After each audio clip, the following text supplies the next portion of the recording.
សួស្តីពុកម៉ែទាំងអស់គ្នាថ្ងៃនេះខ្ញុំចង់បង្ហាញអំពីវិធីដែលយើងលុប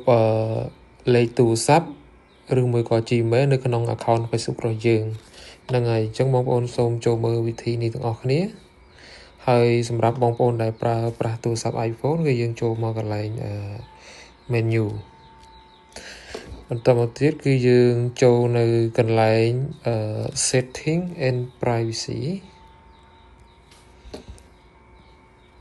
បន្ទាប់មកយើងចូលនៅកន្លែង setting មួយទៀតអញ្ចឹងកន្លែងនេះដែរគឺយើងនឹងចូលបន្តមកទៀតគឺយើងចូលនៅកន្លែងaccount center មកចូលដល់កន្លែងនេះ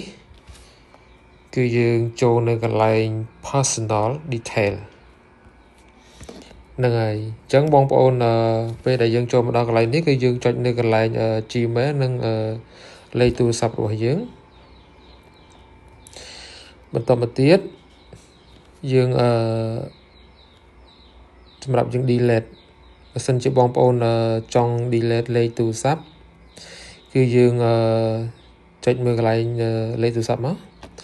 គឺវាបង្ហាញ delete អញ្ចឹងយើងអាច delete វាបានហើយបន្តមកទៀតគឺសម្រាប់យើងចង់ delete email គឺយើងចូលកន្លែង email មកអញ្ចឹងកន្លែងនេះគឺវាបានបញ្ជាក់យើងសម្រាប់ដាក់ពាក្យថា delete email អញ្ចឹងបើសិនជាបងប្អូនចង់ delete email គឺយើងចុចនៅលើ delete email នេះគឺវា delete ឲ្យយើងហើយបន្តមកទៀតកន្លែងនេះដែរគឺវាបង្ហាញអំពីដែលយើង add លេខទូរស័ព្ទរបស់យើងថ្មីហ្នឹងហើយនេះបើសិនជាយើងចង់បើសិនជាបងប្អូនបាត់លេខទូរស័ព្ទហ្នឹងហើយអញ្ចឹងបងប្អូនអាចចូល delete លេខទូរស័ព្ទចាស់មកគឺយើងនឹង add លេខទូរស័ព្ទថ្មីកន្លែងនេះមកហ្នឹងហើយអញ្ចឹងកន្លែងនេះយើងវាយលេខទូរស័ព្ទរបស់យើងបន្ទាប់នៅពេលដែលយើងបានវាយលេខទូរស័ព្ទរបស់យើងទៅហើយគឺវានឹង send code ទៅចូលក្នុងទូរស័ព្ទរបស់យើងគឺលេខកូដ6ខ្ទង់មកហ្នឹងហើយបន្តមកទៀតគឺកន្លែងនេះគឺយើងសម្រាប់យើង add email បើសិនជាយើងចង់ add email ថ្មីគឺយើងចូលកន្លែង add email មកហើយយើងវាយ email ថ្មីរបស់យើងមកចូលកន្លែងនេះមក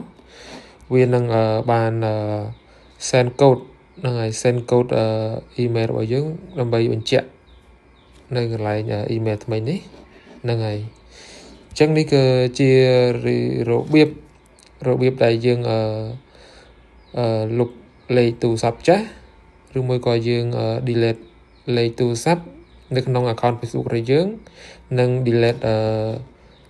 Gmail នៅក្នុង account Facebook យើងផងដែរអញ្ចឹងហើយវីដេអូយើងគឺមានតែប៉ុណ្្នឹងទេអញ្ចឹងអរគុណបងប្អូនទាំងអស់គ្នាដែលបានចូលតាមដាននិងពីរបៀបលុប Facebook និង Gmail របស់ផងដែរអញ្ចឹងសូមអរគុណបងប្អូនទាំងអស់គ្នាដែលបានចូលតាមដានហើយបងប្អូនកុំភ្លេចជួយ share បន្តដើម្បីឲ្យបងប្អូនយើងដែលពួកគាត់មិនទាន់បានចេះពីរបៀប delete លេខទូរស័ព្ទនិង Gmail នៅ account Facebook របស់យើងនឹងឲ្យសូមអរគុណបងប្អូនអរគ្នា